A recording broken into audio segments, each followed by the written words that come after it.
के तपाईहरुलाई दिशा गर्दाखेरि रगत आउँछ, के दिशा गर्दाखेरि चिलाउने, दुख्ने, पोल्ने, मासुको डल्लाहरू बाहिर आउने, दिशा गर्दा असहज महसुस हुने भएको छ भने तपाईलाई पाइल्स, फिसर या फिस्टुला या अन्य कुनै ठूला रोगहरू भएको हुन सक्छ। नमस्ते, म डाक्टर लोकेन्द्र कुमार भगत, हाल न्यू लाइफ आयुर्वेदमा कार्यरत छु।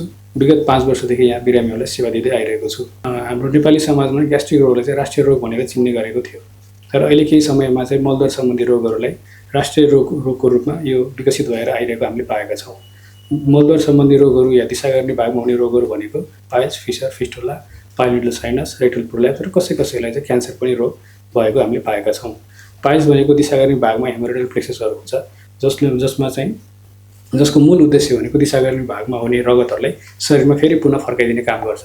तर जब त्यहाँ स्वेलिङ हुन थाल्छ, सुनिन थाल्छ, त्यसमा रगत जम्माहरू हुन थाल्ने र त्यसले गर्दाखेरि चाहिँ बिस्तारै साइज बढ्ने र दिशा गर्ने भागबाट बिस्तारै डल्लाहरू फुत्त बाहिर आउने र फेरि पुनः भित्र जाने खालको लक्षणहरू देखा पर्छ। यो क्रममा चाहिँ दिशा गर्दाखेरि रगतहरू कम रगत हुने तर पीडा चाहिँ एकदमै कम हुने भन्ने खालको सुरुवाती लक्षण हुन्छ भने पछि गएर दिशा गर्ने भागमा डल्लाहरू बाहिर आउने र कहिलेकाहीँ नजाने पनि अवस्थाहरू हुन्छ।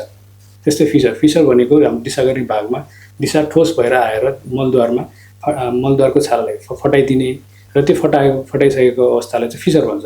त्यो अवस्था चाहिँ हेर्दा सामान्य रोग देखिन्छ, तर सबसे बेसी दुःख दिने रोग भनेको फिसर रोग हो।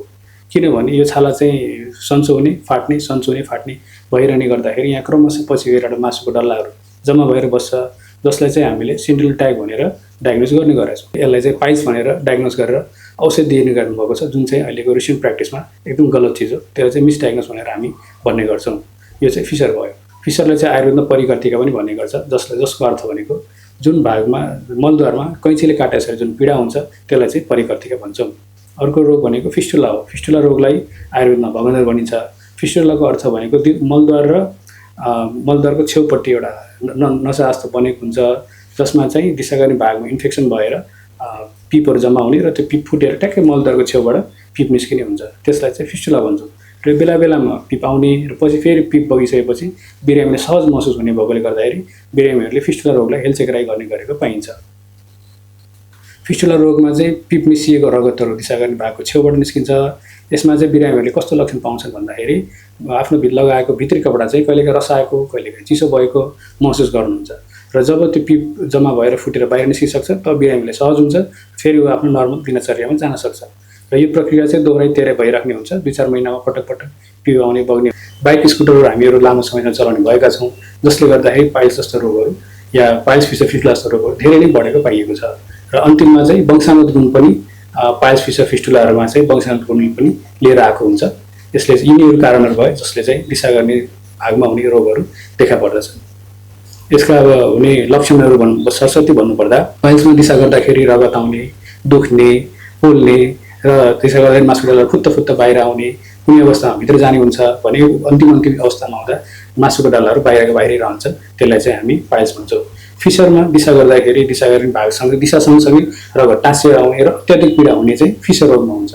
भने फिस्टुला भनेको चाहिँ फिस्टुलामा दिशा गर्ने भागको बाहिरपट्टि एउटा सानो पिलो जस्तो बनेको हुन्छ, जहाँबाट चाहिँ बिस्तारै पिप आउने, बेलामा पिप आउने, फेरि सन्चो हुने, पिप आउने, फेरि सन्चो हुने र यसले धेरै खासै बिरामीलाई दुःख नदिएको हुन्छ। त्यसले गर्दाखेरि यिनीहरू चाहिँ पाइल्स फिस्टुलाका लक्षणहरू भयो। के हाम्रो यो भिडियो हेर्नुभएको दर्शक बिरामीलाई दिशा गर्दाखेरि रगत आएको छ, दिशा गर्दाखेरि दुख्ने भएको छ, दिशा गर्ने आसपासमा पिपहरू आउने भएको छ, या पटक यही समस्याहरू दोहोरिरहेको छ?